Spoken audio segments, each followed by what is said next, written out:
तो हेलो दोस्तों, कैसे हैं आप सभी। मैं कृष्णा स्वागत करता हूं आप सभी को मेरे यूट्यूब चैनल सक्सेस डाटा में।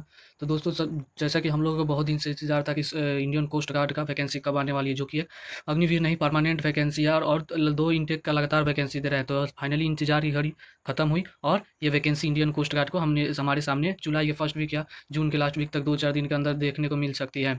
अप्लाई प्रक्रिया शुरू। तब दोस्तों, आप सभी को, जैसा कि आप पिछले इंटेक में इसका जून 11 जून था और 25 जून था, इस आपकी एक्सेप्टेड इसका 28 जून या जुलाई के फर्स्ट वीक में आ जाएगा। जुलाई के वन वन वीक में आ जाएगा। ये फॉर्म आने के पूरे चांस है और आएगा ही आएगा।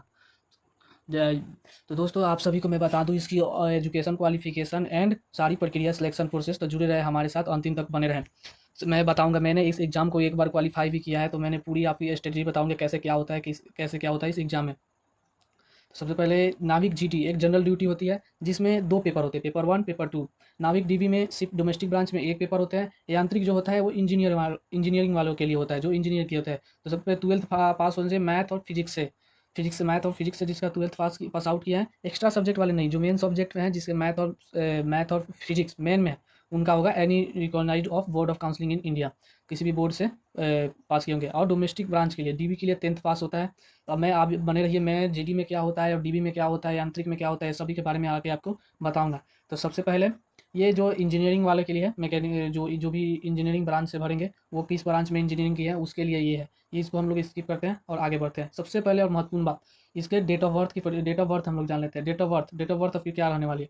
तो डेट ऑफ बर्थ जो है, इसके पहले इंटेक 1 जून 2026 और 2 2026 के लिए जो वैकेंसी आई थी, उसमें डेट ऑफ बर्थ 1 अगस्त 2004 टू 1 अगस्त 2004 था, 8 था डीबी के जीडी के लिए। और डीबी के लिए यांत्रिक के बैच के लिए एक एक ही वैकेंसी आई थी, एक ही इंटेक आई थी यांत्रिक के लिए। इसमें 1 मार्च 2004 से 1 मार्च 2008 तक के लिए था।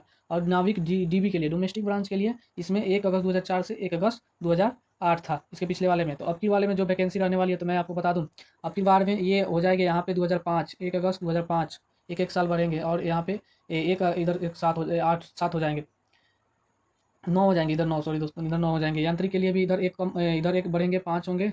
और इधर के लगे 1 मार्च 2005 होंगे, और इधर 1 मार्च 2009 होंगे। इधर भी सेम होगा। सबसे महत्वपूर्ण बात, जो कि अदर डिफेंस एग्जामों में बिल्कुल भी नहीं होता, इस ओनली सिर्फ इस एग्जाम में होता है, जो डिफेंस के इस वैकेंसी में ही जो सबसे बड़ी अपॉर्चुनिटी मिल सकती है, और किसी एग्जाम डिफेंस के कोई भी वैकेंसी में नहीं लेता, वो है एज रिलैक्सेशन। एज रिलैक्सेशन जो है SC ST को 5 ईयर का और OBC का 3 ईयर्स का मिलता है, नॉन क्रीमी लेयर। तो दोस्तों, आप सभी अपना नॉन क्रीमी लेयर जाके बनवा लीजिएगा, OBC बनवा लीजिएगा अपने साइबर कैफे से मिलकर, ठीक है। तो पिछले बार की ये वैकेंसी है। अब की बार जो वैकेंसी है, एक्सेप्टेड वैकेंसी है दोस्तों, वो ज़्यादा आने वाली है। मैं आपको बता दूं, अब की बार ये वैकेंसी ज़्यादा आएगी, 260 से बढ़ के 360 हो जाएगी, 460 हो जाएगी। सो हो सकती है, ज़्यादा आने वाली है। और पिछले बार डीबी की वैकेंसी कम आई थी, अभी बार डीबी की वैकेंसी ज़्यादा आती है। बाकी इसमें जो फॉर्म फिल करते समय नॉर्थ और साउथ जोन का कोई मसला नहीं था, ये उनका मसला है कि कब कहाँ और आपको कहाँ पोस्टिंग दे रहा है, ठीक है। तो इससे हमको कुछ लेना देना नहीं है। हम लोग आगे बढ़ते हैं, आगे करते हैं। तो ये मध्य प्रदेश, झारखंड, छत्तीसगढ़, बिहार, ये सेंट्रल साउथ जोन, मतलब जोन के अनुसार से है, ठीक है। अब ये जो थी के लिए। और अब बताते हैं स्टेज वन का। स्टेज वन में जो है कंप्यूटर बेस्ड टेस्ट होता है, ठीक है। स्टेज वन में कंप्यूटर बेस्ड टेस्ट होंगे, जिसमें आपको जीडी के लिए देने जाएंगे तो 120 क्वेश्चन आएंगे। डीबी के लिए ये आ गया, देखिए ये आ गया आपका सिलेबस, पूरा सिलेबस आ गया। सिलेबस में आपको समझा दे रहा हूँ जल्दी जल्दी, आपका टाइम वेस्ट ज़्यादा नहीं करूँगा। देखिए, इस बार डीबी के लिए जो पासिंग मार्क्स होता है, OBC के लिए 50 में से 30 होता है, और SC ST के लिए 27 होता है। SC ST के लिए 27। नाविक जीडी में जो है, नाविक जीडी में इसका जो अथी रहता है, 2 एग्जाम होता है। सेक्शन 1 ही पेपर होता है, रिटन टेस्ट सेक्शन 1 होता है, और पासिंग मार्क्स इतना होता है। नाविक जीडी में सेक्शन 1 2 होता है। सेक्शन 1 2 होता है, जिसमें 30 30 प्लस 30 तो इसमें लाने हैं डीबी वाले पेपर में। डीबी वाले पेपर में आपको मैं नीचे उसका सिलेबस बता दूंगा। और 30 और 20 लाने हैं पेपर 1 2 में, और इधर भी 17 लाना है अपने यति के अनुसार, ठीक है। और ये इंजीनियरिंग वाले के लिए है, ठीक है दोस्त। ये पेपर 3 होता है, उनका ट्रेड टेस्ट होता है। और सेक्शन 1 में मैक्स एग्जामिनेशन डिटेल्स जो दिया हुआ है, सेक्शन 1 में 60 मार्क्स के एग्जाम होते हैं, ठीक है दोस्त। 60 मार्क्स के एग्जाम होते हैं, जिसमें 20 मैथ 10 साइंस, 30। और आते हैं इसमें 15 जीके, नहीं नहीं नहीं, 15 जीके नहीं आते हैं, 15 जीके नहीं आते। 10 मैथ और 20 मैथ, 10 साइंस, 15 आते हैं इंग्लिश, और 5 जीके। ये टोटल होता है 20 30 50 मार्क्स के। और एक और होता है कोई पेपर इसमें, और 10 नंबर के रीजनिंग, हाँ 10 नंबर का रीजनिंग आता है डीबी में। सब पेपर 1 में 10 नंबर के रीजनिंग आते हैं, जो कि आगे मैं बता दूंगा आपको, ठीक है। 10 नंबर की रीजनिंग आती है। ये जो फिजिकल की प्रक्रिया है। बाकी आपको अगली बार में क्या वैकेंसी आता है, इस बार जो आता है उसके हिसाब से बता दूंगा। और बाकी डॉक्यूमेंट ये बनवा लीजिए। डॉक्यूमेंट के लिए सबसे ज़रूरी डॉक्यूमेंट है कैटेगरी सर्टिफिकेट, SC ST हैं, OBC है, नॉन क्रीमिलियर हैं, एज में छूट लेना चाहते हैं, 10th का मार्कशीट रेडी रखिए, 10th का सर्टिफिकेट रेडी रखिए, एडिशनल मार्कशीट अगर है आपके पास कोई एडिशनल मार्कशीट तो उसके लिए रेडी रखिए, दर्शाना चाहते हैं। ये परसेंटेज ग्रेड में भराता है, इसको तो 10th में दिया रहता है आपको। और GD के कैंडिडेट के लिए 12th का सर्टिफिकेट लगेगा, यांत्रिक के लिए इंजीनियर डिप्लोमा वाले भी लगेंगे, साथ में 12th वाले भी लगेंगे।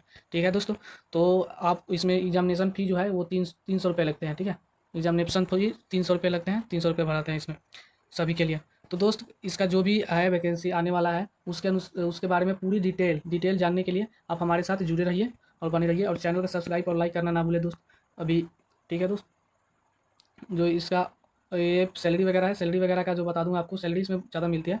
जो बेसिक पे है जनरल ड्यूटी का 21,700 लेवल 3 है, प्लस में ड्राइंग अलाउंस है। डोमेस्टिक ब्रांच का भी सेम ही है, लेवल 3 का ही है। और यांत्रिक का लेवल 5 का सैलरी है इंजीनियरिंग वालों को।